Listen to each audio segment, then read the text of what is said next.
قرآن پاک نازل کرنے کی جو اہم ترین ذمہ داری تھی یہ جبرائیل علیہ السلام کے حوالے کی گئی تھی، جو اللہ کے فرشتے ہیں اور معمولی فرشتے نہیں ہیں۔ ان کی شان تو اللہ تعالیٰ نے سورہ تکویر میں بیان کی ہے کہ یہ قوت والے ہیں اور طاقت و اختیار اور اقتدار ان کے پاس ہے، یعنی بڑی عزت والے ہیں،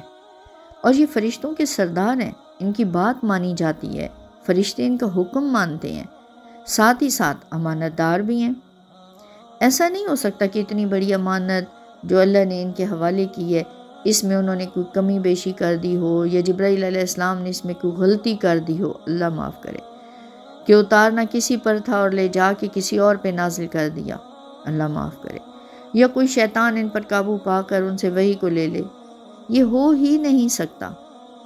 تو ان کی شان بتا دی گئی، اسی لیے قرآن پاک میں نہ صرف جبرائیل علیہ السلام کی یہ شان تھی، بلکہ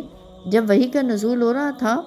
دنیا میں اس وقت آسمانوں پر حفاظتی انتظامات کرا دیے گئے تھے، الرٹ کر دیا گیا تھا آسمانوں کی تمام مخلوقات کو، یعنی فرشتوں کو پہرے پر بٹھا دیا تھا، پہرے بٹھا دیے گئے فرشتوں کے کہ کوئی کمی بیشی، کوئی گڑبڑ، کوئی ملاوٹ اس میں نہ ہو سکے، جیسے جیسے دنیا میں اس کا نزول ہوتا گیا۔ تو یہ جبرائیل امی کے ذریعے اس دنیا میں نازل کیا گیا۔ تو اللہ کرے کہ ہمیں اس کی سمجھ اندر اترے اور ہمیں محبت و آشنائی قرآن نصیب ہو، آمین ثم آمین۔